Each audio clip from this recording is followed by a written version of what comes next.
अब मेरा एक भाई है, उसकी बीवी मरी हुई है, तो उसने अपनी मरी हुई बीवी का अपना हिस्सा लिया है और वो हिस्सा लेके उसने अपने बच्चों में बांटा है।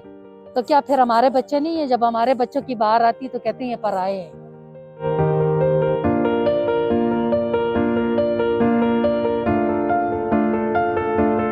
पेशावर की नसीम तबस्सुम उन चंद खवातीन में से एक हैं जिन्होंने सदियों से चल रही पश्तून रवायात को तोड़कर अपना वरासती हक लेने का फैसला किया है।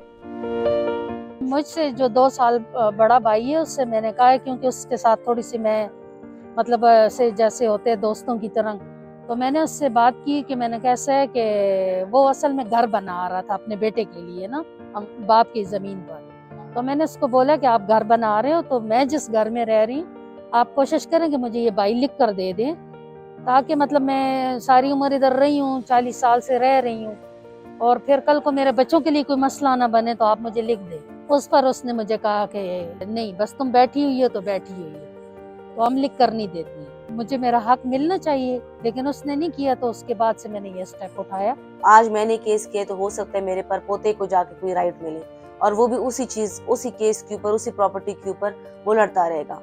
तो ये चीज उन्होंने कम की और एक ऐसा सोल्यूशन निकाला कि जितनी भी खवातीन हैं, अगर उनके केसेस पेंडिंग हैं या अगर पेंडिंग नहीं भी हैं और वो नया केस जमा करवाना चाहती हैं और उन्हें अपने राइट्स के बारे में पता चला है, तो वो जा सकती हैं हमारी जो सूबाई मोहतसिब हैं उनके दफ्तर में अपना केस जमा करवा सकती हैं और वो 2 महीने के अंदर अंदर डिसाइड होगा। बहनें जायदाद में हिस्सा मांगे तो अमूमन ताने सुनने को मिलते हैं कि भाई के घर किस मुंह से जाओगी, कैसी औरत है जो भाइयों से हिस्सा लेकर अपने ससुराल वालों को दे रही है। लेकिन नसीम तबस्सुम इन तानों और तमाम मुश्किलात की परवाह किए बगैर अपना मजहबी और कानूनी हक लेने के लिए डटी हुई हैं। अकेले आना और फिर साथ में कोई हो भी ना, जिनके साथ केस चल रहा हो वो भी अपने हो, तो जरा ज्यादा तकलीफ दे बात होती है। मतलब हर किस्म की उन्होंने हरबा हमारे ऊपर इस्तेमाल किया, उनके बच्चों ने, तो पीछे उनके बाप ही थे।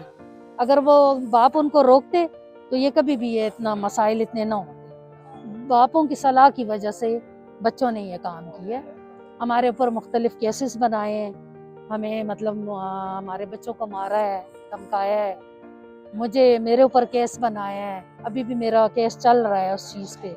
वरासती जायदाद में से हिस्सा लेने वाली खवातीन का सफर आसान नहीं है, बल्कि सरकारी सतह पर भी इन खवातीन को मुश्किलात का सामना करना पड़ता है। हमारे पास ये जो कानून है वो 2021 में बना है।